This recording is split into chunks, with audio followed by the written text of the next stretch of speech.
AI আসার কারণে artificial ইন্টেলিজেন্সটা এমনভাবে এখন অনলাইন জগতে ছড়িয়ে আছে, এর দ্বারা কিন্তু আমাদের অনেক সিনিয়র রাজনীতিবিদরা কিন্তু বিভ্রান্ত হয়ে যান কোনটা এআই কোনটা আসলে রিয়েল, কখন কাজ চরিত্র হনন করা হয়, কখন কোন কথা কোথায় নিয়ে যাওয়া হয়।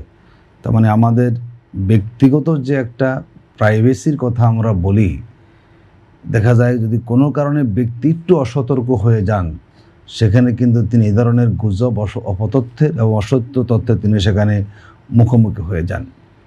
আমার প্রথম কথা হচ্ছে এই নিয়ে আমাদের রাজনৈতিক ঐক্যমত থাকতে হবে। আমরা নানা সময় দেখি যে কোনো একটা গুজবের ও আবার অপতথ্য নিয়েও কিন্তু আবার দায় চাপানো হয়।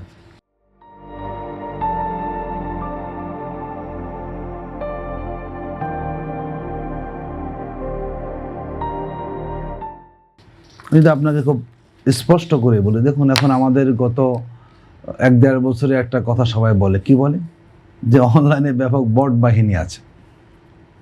এটা আমরাও বলি যে এই বট বাহিনী আসলে কারা, এই লোকগুলো কারা, যারা বিএনপি বলেন, যারা হলো জামাত ইসলামী বলেন, যারা অন্যান্য ইসলামী দলগুলো নিয়েও কিন্তু তারা অনেক সময় কী করেন, তারা নানা ধরনের নেগেটিভ নেতিবাচক কথা বলেন, অপতথ্য ছড়ান, কিংবা অনেক কারণে তারা চরিত্র হনন করার চেষ্টা করে থাকেন। কখন কাজ ছবি কোথায় কার সাথে জুড়ে দিয়ে কী ধরনের অবস্থা তৈরি করা, এটা আসলে ব্যক্তিরা সেখানে অনুধাবন করতে পারেন। আমরা মনে করি এক্ষেত্রে আমরাও বহু আগে দাবি জানিয়ে এসেছি, এগুলো বন্ধ হওয়া প্রয়োজন।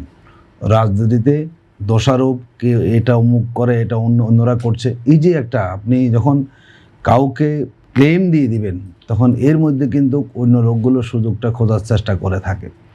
তো আমরা মনে করি এক্ষেত্রে আমাদের মিডিয়ারও কিন্তু দায়িত্ব আছে। এখন যেহেতু অনেকগুলো জিনিস কোনটা রিয়েল কোনটা এআই দিয়ে কিন্তু অনেকগুলো এখন ফ্যাক্ট চেকিং কিন্তু হচ্ছে সেখানে। অনেক সময় আমরা দেখি যে অনেক গুজব বিভিন্ন মিডিয়ার ফটোকার্ড দিয়েও কিন্তু সেখানে ছড়ানো হয়, মানুষ বিভ্রান্ত হয়ে যায়। পরে আমরা জানি আসলে এই ঘটনা সত্য না। অনেক নেতার বক্তব্যকে আংশিক কোট করেও কিন্তু সেখানে এই ধরনের তথ্যগুলো অপতথ্যগুলো সেখানে দেওয়া হচ্ছে।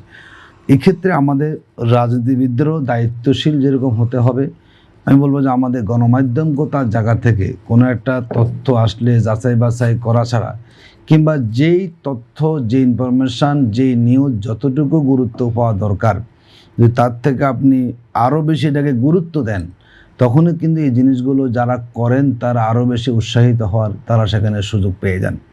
আমি মনে করি সরকারের যে আইনটা করেছে, যদি আইনটা সঠিকভাবে প্রয়োগ করা যায়, নিঃসন্দেহে ভালো দিক হবে।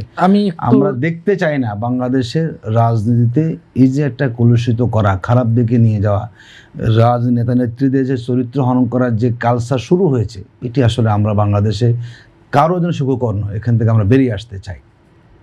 সুতরাং সরকার যে উদ্যোগটা নেবে, আমরা মনে করি, আমরা আগেও বলেছি, কারা এগুলো করে, অনলাইনে কারা অপতথ্য ছড়ায়, কারা গুজব, সরকার চিহ্নিত করুক। কিন্তু কোনো কঠিন ব্যাপার না, কিন্তু সরকার যদি এই এক্সাম্পলটা স্থাপন করতে পারে, হ্যাঁ আমরা একটা নিউজ এসেছে, এই 10 জন গুজববাজকে আমরা চিহ্নিত করেছি, তারা অমুক অমুক, তাহলে কিন্তু আপনি তখন মানুষ আশ্বস্ত হবে। কিন্তু কেউ আইনের আওতায় আসছে না, কারা কাজটা করছে, কে কার নাম ব্যবহার করছেন, কে কার দলীয় আইডিওলজিকে ব্যবহার করছেন, কিংবা কে কার, এই যে একটা বিষয় হচ্ছে সেখানে, আসলে সেই ব্যক্তি আমাদের কিনা, সেই ব্যক্তি অন্য সংগঠন, তা আমরা বোঝার সুযোগ কিন্তু পাচ্ছি না।